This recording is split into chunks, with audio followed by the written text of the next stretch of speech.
இந்த ஜனவரி 2025 பொங்கல்லேருந்து ஒரு 2 படங்கள்லாம் வெற்றி பெற்றது. அதுக்கப்புறம் ஓரளவு கொஞ்சம் பிரகாசமாக தெரியுது அப்படின்னு சொல்லிட்டு இருந்தேன். இது ஜனவரி மாதம் கொஞ்சம் ஆரோக்கியமான மாதமாக தான் இருந்தது தமிழ் சினிமாவுக்கு.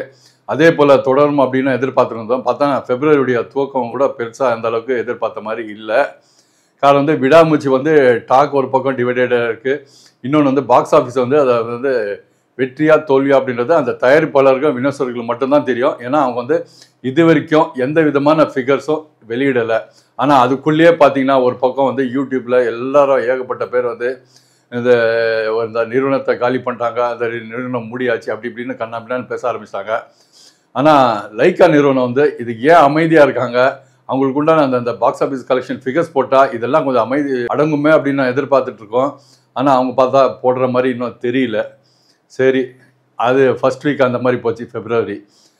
செகண்ட் வீக் அப்படி பார்த்தா மலன்னு பார்த்தீங்கன்னா உடனே ஒரு 9 படங்கள் ரிலீஸ் ஆச்சுங்க. பேபி, அப்புறம் வந்து 2K லவ் ஸ்டோரி, ஒத்த ஓட்டு முத்தையா, அப்புறம் ஃபயரு, காதல் என்பது புது உடைமை, வருணன், கண் நீரா, அது வாங்கினா இது இலவசம், தினசரி, இப்படி ஒரு 9 படங்கள் வந்துச்சு. ஆனால் இதில் பார்த்தீங்கன்னா சிட்டியை தாண்டி வெளியூரெல்லாம் ஓரளவுக்கு கொஞ்சம் சிங்கிள்ஸ் இந்த மாதிரி இருக்கிறது கொஞ்சம் ஃபயரு கொஞ்சம் ஓரளவுக்கு கொஞ்சம் பரவாயில்லை அப்படின்ற மாதிரி சொல்கிறாங்க. ஏன்னா அது வந்து கொஞ்சம் சூசகமாக கொஞ்சம் யங்ஸ்டர்ஸை கொஞ்சம் அட்ராக்ட் பண்ணுற மாதிரியான அந்த பப்ளிசிட்டி மெட்டீரியல் எல்லாம் பார்க்கும்போது அந்த அட்ராக்ஷன் கொஞ்சம் உள்ளே இழுத்துருக்குன்னு நினைக்கிறேன். மற்றபடி வேறு எந்த படத்துக்கும் பெருசாக அந்த அளவுக்கு ஆரோக்கியமாக இருக்கிறதா தெரியல. அதில் சில படங்கள் பார்த்தீங்கன்னா அந்த வெள்ளிக்கிழமை அன்றைக்கே ஓப்பனிங் ஷோவே கூட பண்ணி பிரேக் ஆகிருக்கு. ஷோலாம் கேன்சல் ஆகிருக்குன்னு கேள்விப்பட்டேன். கொஞ்சம் வருத்தமான ஒரு செய்தியாக தான் இருக்குது. இது எல்லாத்தையும் சேர்த்து பிப்ரவரி 3வது வாரம் தியேட்டர்களுக்கு ஒரே கொண்டாட்டமாக தான் இருக்கும்னு நான் நினைக்கிறேன். 2 படம், 2 சாலிடான படம் ரிலீஸ் ஆகுதுங்க. ஒன்று வந்து லவ் டுடேக்கு அப்புறம் பிரதீப் ரங்கநாதன் நடித்து வெளிவர 2வது படம். இது தயாரிச்சிருக்கிறது ஏஜிஎஸ் நிறுவனம், இயக்குனர் அஸ்வத் மாரிமுத்து.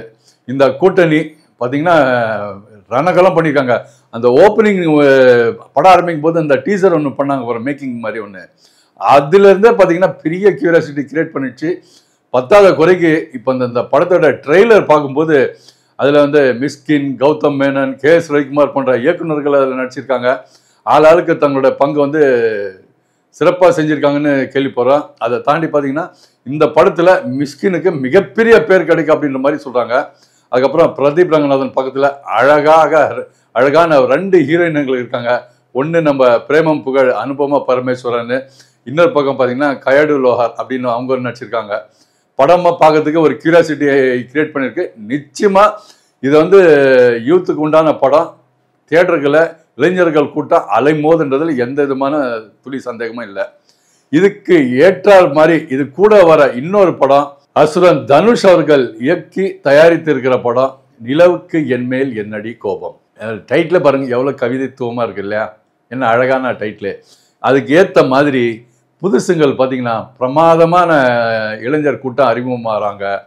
பவிஷ் நாராயண் ஒரு பக்கம், வெங்கடேஷ் மேனன், குழந்தை நட்சத்திரமாக இருந்த அனிகா சுரேந்திரன் கதாநாயகியாக தமிழில் அறிமுகமாகறாங்க. இவர்களுக்கு பக்கபலமாக ரம்யா ரங்கநாதன், அப்புறம் வந்து ராபியா காத்தூன், அதுக்கப்புறம் சித்தார்த்தா, பிரியா பிரகாஷ் வாரியர், மேத்யூ தாமஸ், இப்படி ஒரு இளைஞர்கள் கூட்டணி சேர்ந்து ஒன்றா வந்து குதூகலமாக தியேட்டர்களை கொண்டாட போகிற படம் இந்த நிலவுக்கு என்மேல் என்னடி கோபம். அதுக்கு உதாரணமாக பார்த்தீங்கன்னா நம்ம ஜிவி பிரகாஷ் அவரோட இசையில் அந்த கோல்டன் ஸ்பேரோட சாங்கு எந்த அளவுக்கு இளைஞர்கள் மத்தியில் சோஷியல் மீடியாலெல்லாம் போய் ரீச் ஆகிருக்குன்றத நம்ம எல்லாருக்குமே தெரியும்.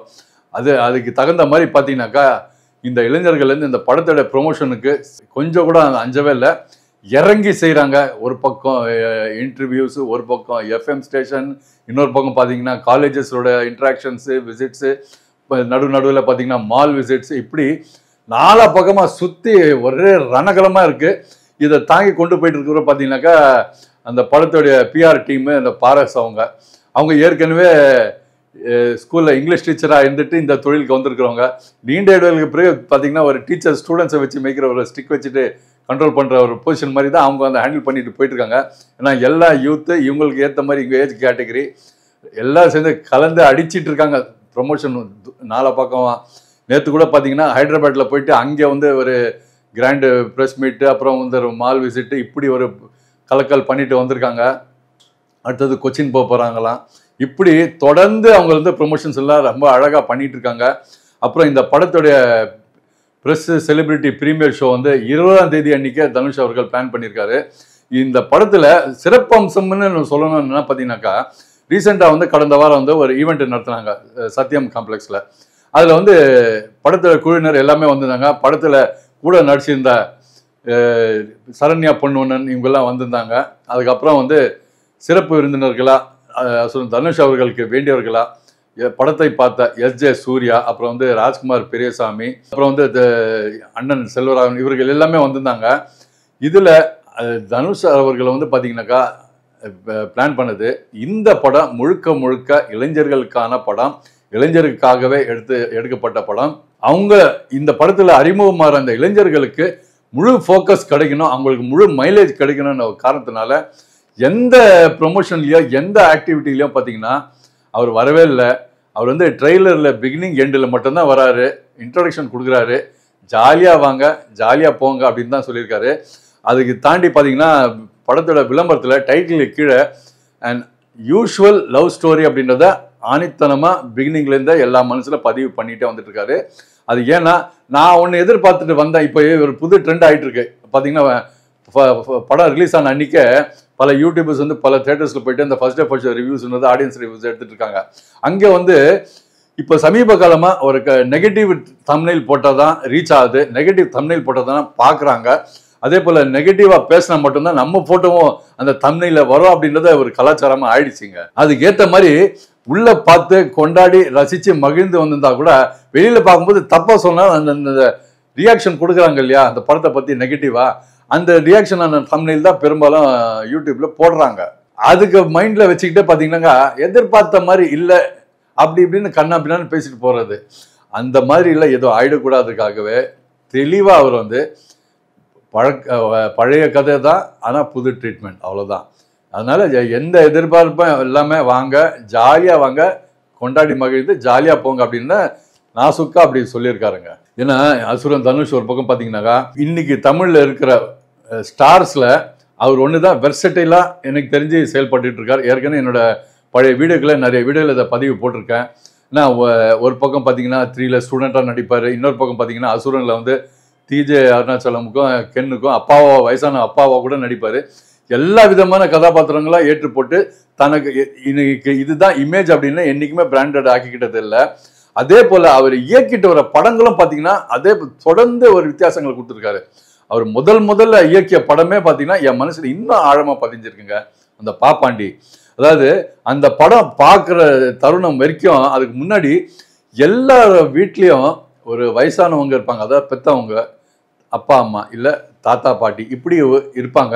அவங்களுக்கு பெரும்பாலும் பார்த்தீங்கன்னா ஒன்று ரிட்டையர்ட் லைஃப்னும் போது ஒன்று சாப்பிட்றது, ரெஸ்ட் எடுக்கிறது, இல்லை வீட்டை கொஞ்சம் ஒரு காவலாக இருந்துட்டு இருக்கிறது, மிஞ்சி போனால் பேர குழந்தைங்களோட ஸ்கூலில் ட்ராப் பண்ணுறது, இல்லை பிக்கப் பண்ணுறது, இல்லை பக்கத்தில் கடைக்கு போயிட்டு பால் வாங்கிட்டு வருது, இப்படியான சில ஆக்டிவிட்டீஸாக தான் அதிகபட்சம் இருக்கும். மிஞ்சி போனால் சாயங்காலம் போய் பார்க்கில் உட்காருறது, குழந்தைங்களை கூட்டின்னு போயிட்டு பார்க்கில் உட்காருறது, அவங்களும் கொஞ்சம் பார்க்கில் உட்காந்துட்டு ரிலாக்ஸ் பண்ணிட்டு வருது, நெய்பர்ஸோட பேசிட்டு வருது. இப்படி தான் வயசானவங்கன்னா இருக்கும் அப்படின்றத காலகாலமாக இருந்துக்கிட்டு இருக்கிற ஒரு விஷயம். அதை தாண்டி அவங்களுக்குள்ள இன்னொரு பாகமும் இருக்குது அப்படின்றத அவ்வளோ டீப்பாக அவ்வளோ அழகாக தத்ரூபமாக தனுஷ் அவர்கள் இயக்கிய அந்த பாப்பாண்டியில் சொல்லியிருந்தாங்க. அந்த ராஜ்கிரண் அவர்களும் ரேவதி அவர்களுடைய காதலுங்க, என்ன அழகான கவிதை இது பார்த்தீங்களா. அதுக்கு ஏற்ற மாதிரி வந்து ஷான் ரோல்டன் வந்து அந்த அருமையான பாடல்களை கொடுத்துருப்பாரு. இப்போவும் எனக்கு அந்த பாடல்கள் வந்து அவ்வளோ பிடிக்கும். அப்போ அடிக்கடி முன்னுந்துட்டு இருக்கிற ஒரு பாடல்கள் தான் அது. அதுக்கு அடுத்தது பார்த்தீங்கன்னா அவர் இயக்கி அவரே நடித்த அந்த ராயன், அந்த ராயன் படம் பார்த்தீங்கன்னா அவுட் அண்ட் அவுட் வந்து ஃபுல்லாக கொஞ்சம் வயலன்ஸ் எல்லாம் கலந்த ஒரு படமாக அமைஞ்சிருந்தது. அதுக்கப்புறம் 3வது படம் இயக்கியிருக்காரு, இந்த நிலவுக்கு என் மேல் என்னடி கோபம். இந்த படம் out and out light hearted ஜாலியான ஒரு யூத்துக்கு உண்டான ஒரு மூவியாக அதை உருவாக்கியிருக்காரு. இந்த படம் 21ஆம் தேதி அன்னைக்கு உலகமெங்கும் திரையிருக்குது. இந்த February 21 ஒரு பக்கம் டிராகன், இன்னொரு பக்கம் நிலவுக்கு என் மேல் என்னடி கோபம். இந்த 2 படங்களும் யூத்துக்கு உண்டான படம் தான். ஆக மொத்தத்தில் எப்படி ஒரு ஃபெஸ்டிவல் வந்தால் இந்த படம் பார்த்துட்டு அடுத்த நாள் இந்த படம் பார்க்கணும் அப்படின்ற மாதிரி ஒரு ஆப்ஷன் இருக்குமோ, அதே மாதிரி இந்த February 21ஆம் தேதி நம்ம யங்ஸ்டர்ஸ்க்கு நூன் ஷோ ஒரு படம் பார்த்து மேட்னி ஒரு படம் பார்க்கலாம் அப்படின்னு ஒரு ஆப்ஷனோட தான் இந்த மாதிரி 2 படங்களை ஒரே நாளில் ரிலீஸ் ஆகுது. 2 படங்களை பாருங்க, மகிழுங்க, கொண்டாடுங்க. இது உங்களுக்கான வாரம். இப்போ நிலவு கேள்மையில் என்னடி கோபம், அந்த யங்ஸ்டர்ஸ் அந்த படத்துடைய குழு பார்த்தீங்கன்னா எந்த அளவுக்கு இறங்கி இவ்வளோ பேட்டிகள்லாம் கொடுத்துட்டு இருக்காங்கன்றதை உங்கள்கிட்ட சொல்லியிருக்கேன் இல்லையா. அதில் ஒன் ஆஃப் த இன்டர்வியூ நம்மளுடைய V4E மீடியா சேனலில் கூட வருது. அந்த பேட்டியை பார்த்து கண்டு மகிழுங்க. நான் சொன்னது எந்த அளவுக்கு உண்மைன்றது உங்களுக்கே புரியும்.